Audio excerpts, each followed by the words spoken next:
Hello everyone.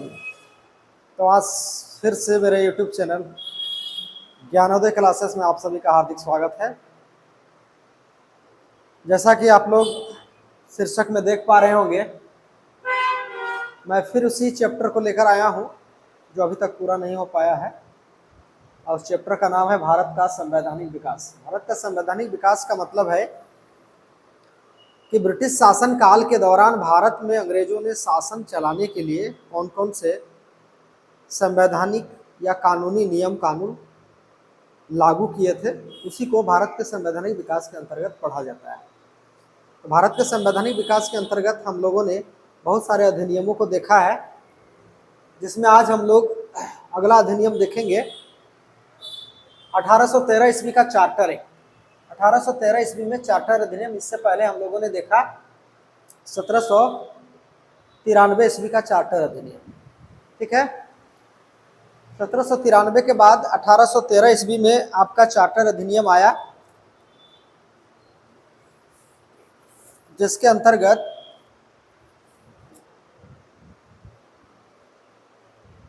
Bharat में east India company के शासन को भली भांति नियमित करने के लिए, ताकि वो सुचारू रूप से भारत में शासन कर सके, सुचारू रूप से अपना कार्य कर सके, इसके लिए कुछ प्रोविजन लाया गया। उन्हीं प्रोविजनों को हम लोग आज एक एक करके देखेंगे।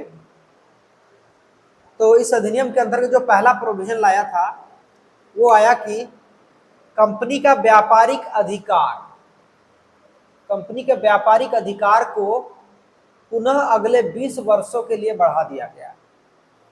इससे पहले का अधिनियम में 1793 का अधिनियम में हम लोगों ने देखा था कि कंपनी के व्यापारिक अधिकार को, मतलब ईस्ट इंडिया कंपनी के जो व्यापारी थे वो भारत में कब तक व्यापार करेंगे, इसको सबसे पहले 1793 के अधिनियम में 20 वर्ष के लिए बढ़ाया गया था। अब उसी को कंटिन्यू करते हुए फिर भारत में कंपनी के व्यापारियों को व्यापार करने का जो अधिकार दिया गया वो अगले 20 वर्षों के लिए दिया गया। मतलब 1813 में अधिकार बढ़ाया गया 20 वर्षों के लिए, जो अगर 20 इसमें ऐड करेंगे तो हम लोग का 1833 हो जाएगा। ठीक है, मतलब 1833 तक अब ईस्ट इंडिया कंपनी भारत में व्यापार कर सकती थी। ठीक है, इसके व्यापारिक अधिकार को बढ़ाया गया। नेक्स्ट दूसरा इसका प्रावधान है, कंपनी के व्यापारिक अधिकार को तो बढ़ाया गया, पर इसमें क्या होगा कि कंपनी का जो व्यापारिक एकाधिकार था, ये व्यापारिक एकाधिकार का मतलब होता है कि ईस्ट इंडिया कंपनी के व्यापारियों को ही भारत में व्यापारिक एकाधिकार मिला हुआ था कि ब्रिटिश, मतलब ब्रिटेन के या इंग्लैंड के कोई भी व्यापारी भारत में व्यापार नहीं कर सकता था। केवल जो रजिस्टर्ड ईस्ट इंडिया कंपनी के व्यापारी थे वही भारत में व्यापार कर सकते थे। तो उनका जो ये व्यापारिक एकाधिकार था उसको समाप्त कर दिया गया और सभी ब्रिटिश व्यापारियों को भारत से व्यापार करने का अधिकार दिया गया। ठीक है, तो ये दोनों प्रश्न काफी इंपॉर्टेंट है जो हर बराबर परीक्षा में आता है, इसलिए इसको भूलेंगे नहीं हम लोग। ठीक है ना, व्यापारिक अधिकार को दोबारा अगले 20 वर्षों के लिए कब बढ़ाया गया, तो 1813 के चार्टर अधिनियम में। व्यापारिक अधिकार तो बढ़ाया गया पर व्यापारिक एकाधिकार को समाप्त कर दिया गया। मतलब अब भारत में ईस्ट इंडिया कंपनी के व्यापारी, कंपनी के व्यापारी तो शासन करेंगे ही, साथ ही साथ इंग्लैंड के या ब्रिटेन के अन्य व्यापारी भी भारत के साथ व्यापार कर पाएंगे। यह सुविधा पहले वहां के लोकल व्यापारियों को नहीं था। ठीक है ना, तो ईस्ट इंडिया कंपनी के व्यापारिक एकाधिकार को समाप्त करते हुए सभी ब्रिटिश व्यापारियों को व्यापार का अधिकार भारत के साथ में किस अधिनियम में मिला, 1813 का अधिनियम। ठीक है, यह भी काफी इंपॉर्टेंस है। अब यह व्यापारिक एकाधिकार जो छीना गया, ठीक है ना, तो क्या सभी चीजों के व्यापार पर छीना गया था, ऐसा नहीं है। इनको कुछ चीजों के व्यापार पर व्यापारिक एकाधिकार को बने रह दिया गया था, मतलब बना रहा। अब इसमें पूछा जाता है कि 1813 के अधिनियम के अंतर्गत कौन से उत्पादन या कौन से फसल के व्यापार पर, आंसर में करेंगे चाय। ठीक है ना। व्यापारिक एकाधिकार छीना गया, पर केवल चाय का उत्पादन पर व्यापारिक एकाधिकार जो है वो ईस्ट इंडिया कंपनी के पास में बना रहा। मतलब चाय की खेती या चाय का व्यापार ईस्ट इंडिया कंपनी के व्यापारी ही केवल भारत में कर सकते थे। ब्रिटेन के अन्य व्यापारी या लोकल व्यापारी चाय की खेती नहीं कर सकते थे, क्योंकि इससे बहुत ज्यादा इनकम ईस्ट इंडिया कंपनी को होती थी। ठीक है ना। उसके बाद एक व्यापारिक एकाधिकार था चीन के साथ। भारत के साथ व्यापारिक एकाधिकार समाप्त कर दिया गया ईस्ट इंडिया कंपनी का, पर चीन देश के साथ व्यापारिक अधिकार, व्यापारिक एकाधिकार मतलब मोनोपोली ये बना रहा। मतलब ईस्ट इंडिया कंपनी के व्यापारी जो है वो भारत में चाय के व्यापार पर एकाधिकार बनाए रखें और चीन देश के साथ भी व्यापारिक एकाधिकार बनाए रखें, ऐसी व्यवस्था 1813 के अधिनियम में दिया गया। मतलब चीन देश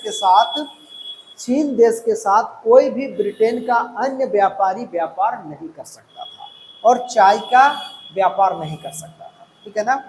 तो किस अधिनियम के द्वारा केवल चाय के व्यापार पर और चीन देश के व्यापार पर व्यापारिक एकाधिकार कंपनी के पास में रखा गया या बनाया गया? तो आंसर में करेंगे 1813 के अधिनियम, है ना। अगला जो सुविधा मिला इस अधिनियम के द्वारा, जितने भी ईसाई मिशनरी थे जिनका काम होता है अपने धर्म का प्रचार करना, ईसाई धर्म का प्रचार प्रसार करना, अब इस अधिनियम के द्वारा 1813 के अधिनियम के द्वारा ईसाई मिशनरियों को भारत में ईसाई धर्म के प्रचार प्रसार की अनुमति मिल गई। ठीक है ना। अब इनको कानूनी अधिकार मिल गया ईसाई मिशनरियों को। अब देखिए, और यही वजह है कि भारत में ईसाई धर्म फल फूल पाया। ठीक है। अगर ये सुविधा नहीं मिलता तो ईसाई जितने भी क्या कहते हैं कि चर्च वगैरह है जो, ये सब दिखने को नहीं मिलता। तो कहीं ना कहीं ये जो अधिनियम थे वो ब्रिटिश कंपनी को या तो कहें ब्रिटिश लोगों को फायदा पहुंचाने के लिए ही लाया गया था। इनडायरेक्टली थोड़ा बहुत भारत के लोगों को फायदा हो रहा था। ठीक है। अगला जो प्रावधान है, ईसाई मिशनरियों को भारत में धर्म प्रचार की अनुमति दी गई। और ये रिपीटेशन हो गया है तो इस पॉइंट को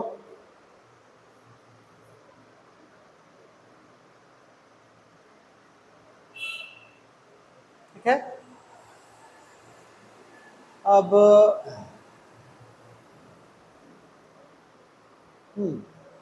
ऐसा है कि अगला जो प्रावधान है, कंपनी सरकार अधिकतम 20,000 अंग्रेजी सेना अपने खर्च पर रख सकती है।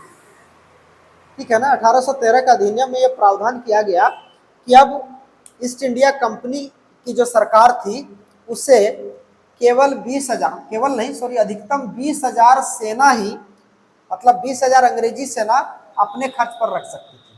पहले मैक्सिमम सेना वो रख लेती थी अपने खर्च पर, तो भारत का एक अच्छा खासा पैसा जो है ना ब्रिटिश सेना के रख रखाव में खर्च हो जाता था, इसलिए इसको लिमिट किया गया, इसको एक दायरे में लाया गया।